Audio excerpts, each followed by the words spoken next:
Hi, this is Dee at Aloha Astro. Let's take a look at what I've written for today's full moon, and I actually am covering 2 days this time because the full moon is falling right after midnight on the 4th.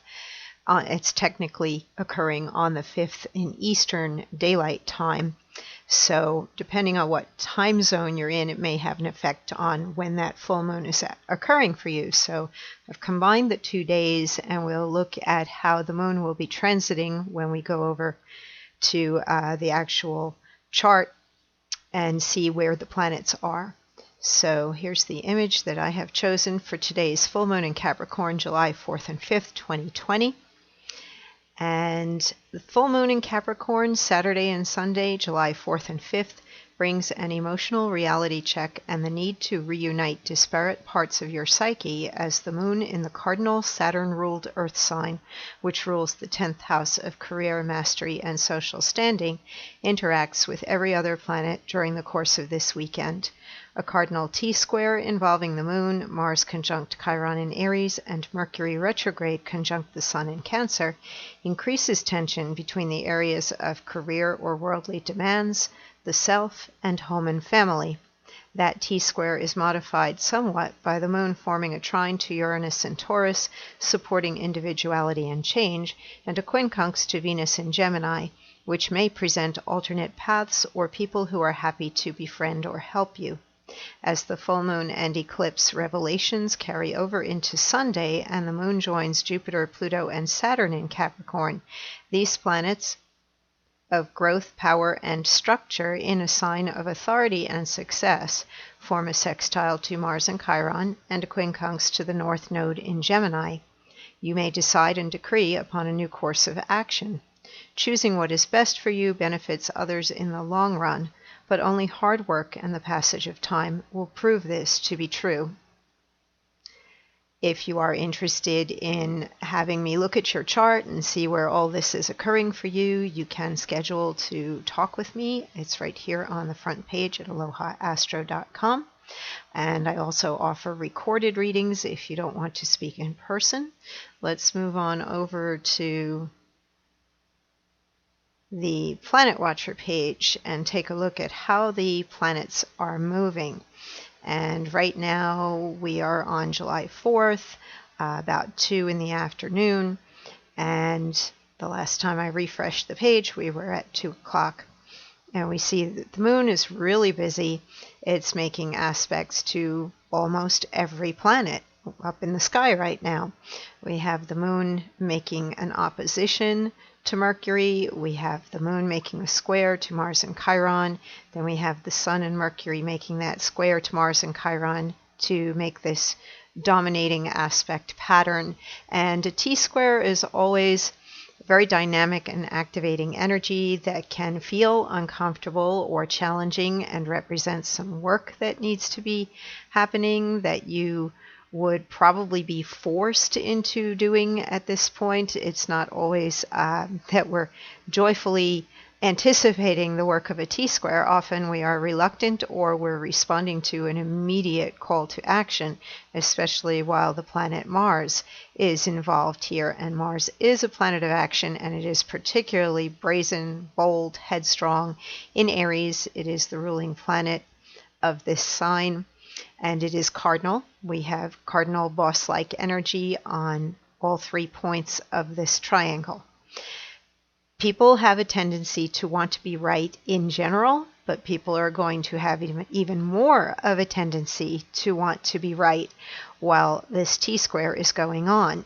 And if you are feeling pulled between what you want to be doing or how you want to take care of yourself in your own life versus demands of job or career or your reputation and the demands of home and family, then you may feel as though you have to come to a decision. And the supportive energy that we see here, which I had written about, is the moon making that trine to Uranus, and in turn Uranus makes a sextile to the sun and Mercury, and we have Venus getting support from the moon as well as Mars and Chiron. And it is actually pointing more toward the path of least resistance is going to be making your own choices for yourself. There will be people who are okay with that and back you up, or perhaps it is time for you to think differently or find new people, or basically consider other options. Venus is a benevolent planet and it's in Gemini, and Gemini is a mutable, flexible, adaptable, changeable sign. So keep your mind open, keep your options open, be open to meeting new people, trying things a different way, and following through on what your imagination, your desires are telling you to do. And we get further support for individuality coming from the planet of change, Uranus. Not everybody's going to be happy with that. That's part of what the T-square brings, is that if you change your patterns and your habits and your routines, suddenly anybody who has a vested interest in you remaining the way you are, especially if they get something from you, then you might find that there's going to be some unhappiness. It's still better for you to be pursuing your own dreams and doing what you think you are meant to do, especially if it comes down to your purpose in life, because of this aspect right here, the quincunx between these power-packed planets. Jupiter is growth and abundance.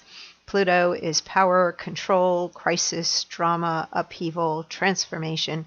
And we've got Saturn, which wants to establish foundations and have form and structure and make things real and wants to master things. These are all retrograde right now, so you may have to try harder. The other thing that this may present for you is the opportunity to go back to something that maybe you abandoned before or never followed through on. Was it school that didn't get completed, or a dream of being something and you never went for it? Now is a very good time to decide that you're going to do that and follow through. This is your life path or destiny type of energy that we're talking about when the North Node is involved. On a grander scale, and I don't even really want to get all that political, but the Capricorn energy is very much about governments, and the needs of the people are what the Cancer energy is about, and the fate or destiny and which path things will be going down may be something that comes out at this full moon and eclipse. Don't be afraid to speak up. Don't be afraid to push, to be an activist, to work at change for the better. Anyhow, before I get into politics more than I would like to, let's take a look at how the day progresses hourly. We'll just jump ahead, and we're going to be seeing that full moon being exact at 12:44 on July 5th. So let's just change that. Okay, so here we've got the exact opposition of Sun and Moon, and we can see that the Moon is drawing closer to Jupiter. It's 10 degrees apart. You would begin to feel that and notice that these planets are beginning to get activated and that something may get more emotionally extreme or intense. You will notice that the T-square is beginning to diminish slightly, but it's still there. And let's take a look at the day as it advances. By the time we get to the morning, we are definitely losing the tense energy of the T-square by then, the closer the Moon draws to Jupiter, Pluto, Saturn. It's breaking down that square here between Mars and Chiron.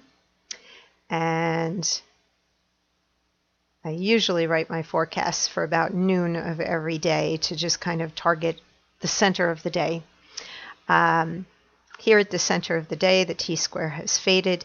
The opposition is fading as well.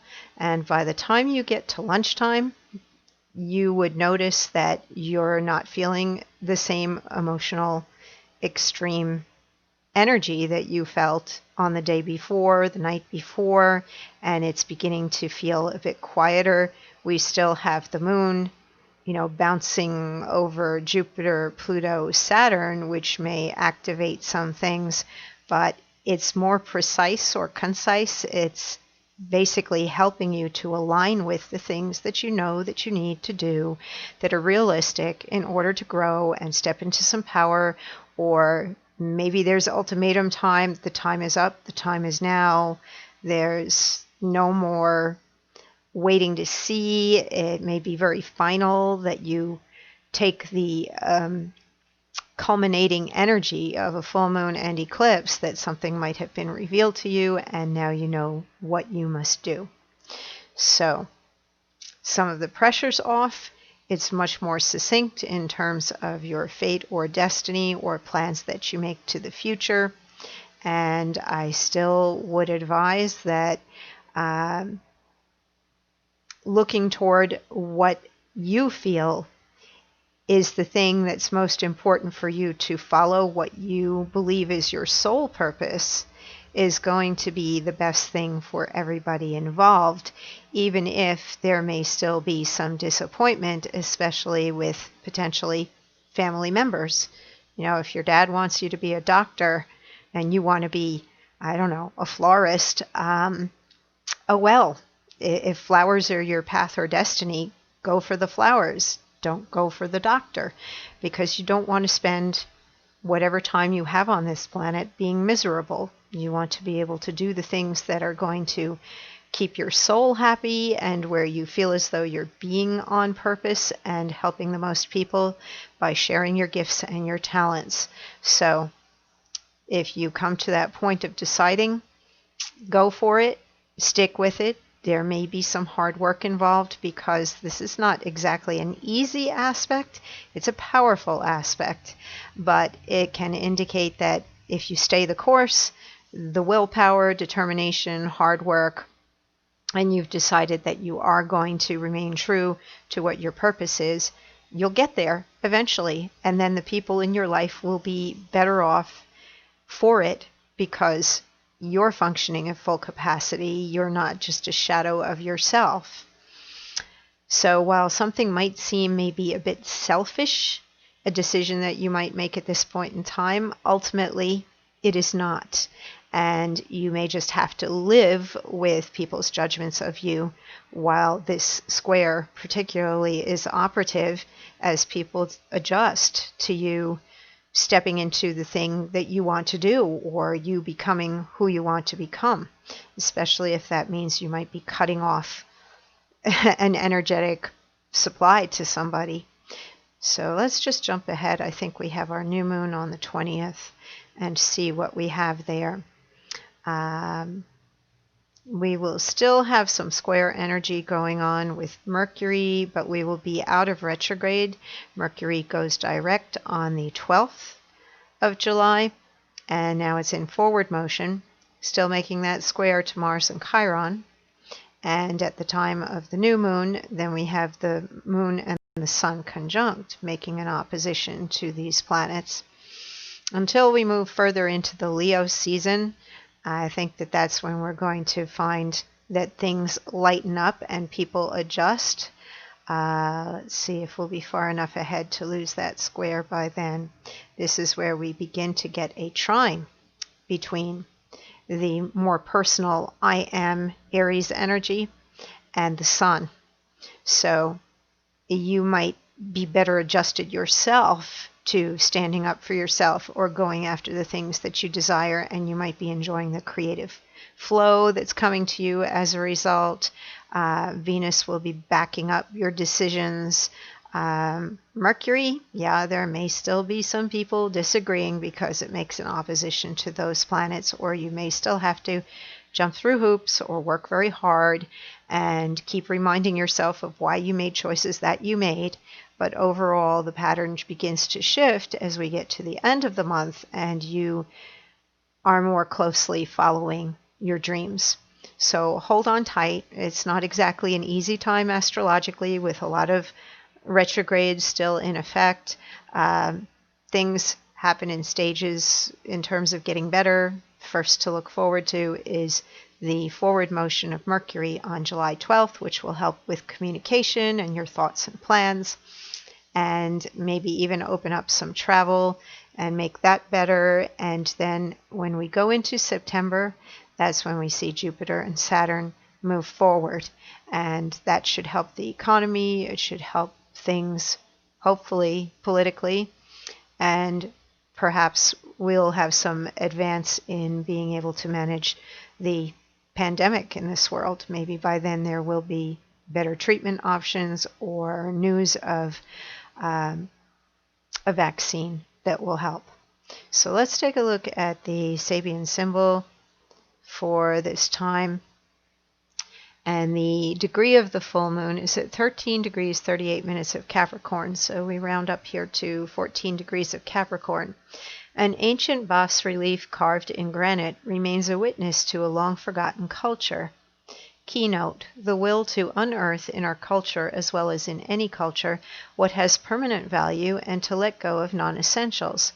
At a time when in nearly every land men are questioning and challenging the validity of traditional beliefs and customary attitudes, it becomes necessary to separate permanent values and great principles or symbols from the many individual habits and the socio-political developments which more often than not have perverted or even negated the original ideals of the culture. We must strive to free these ideals from the wild growth of personal and class selfishness, from the greed and ambition so prevalent in human nature, and learn to appreciate the excellence of what is the immortal seed foundation as well as the spiritual harvest of any culture, and by extension of every sustained and complete work produced by a man's indomitable effort to achieve creative perfection. In this fourth stage symbol, we are shown the procedure which enables us to gain a deep and thorough appreciation of socio-cultural processes in their most enduring forms. What is needed is a penetrating and courageous insight founded upon a valid historical perspective. This applies to the past of an individual's life as well as to the history of a nation or group. I find what's so interesting now, especially as Saturn for a while briefly slipped into Aquarius, then slipped back into Capricorn as it's retrograding, and monuments are being torn down, and history that was repressed or not taught is coming out, or the truth of historical events is being discussed, and how we as a culture have been ignorant for so long, or refusing to uphold many of the things that basically our own Constitution has written in it. Again, I don't want to get too political, but here we do actually have a political statement going on, and this wasn't written just yesterday, so obviously society as a whole always seems to be at some point of unrest or growth and change, and that is only normal.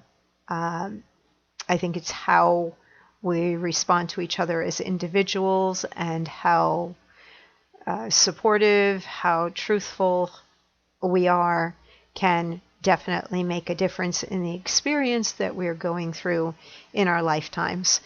And the Capricorn energy that we're under at this full moon, as well as having 3 strong planets, rather slow moving in the sign of Capricorn, is focusing a lot of the collective energy of society on history and on our laws. And what are we going to do about all of that as we're headed toward those planets going direct in September, and then moving 2 of them moving into Aquarius together, where they will no longer be retrograding back into Capricorn once they move into Aquarius with the new year. I think it's actually mid-December that they shift. So we're at a time of major foundational change, and that's good. It may not always look very comfortable, feel very comfortable, but as we're moving forward, we are definitely looking back at history. All right, have I hit everything? Let's see.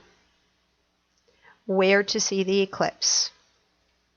The eclipse is occurring at 11:07 p.m. it starts, and the maximum is at 12:29 on Sunday.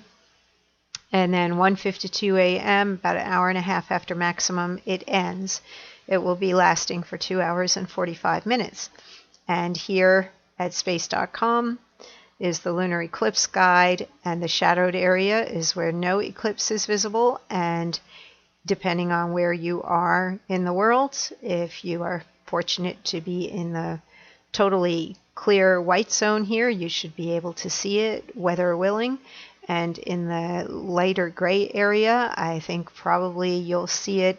It says here at moonrise in this area and moonset over here in Africa.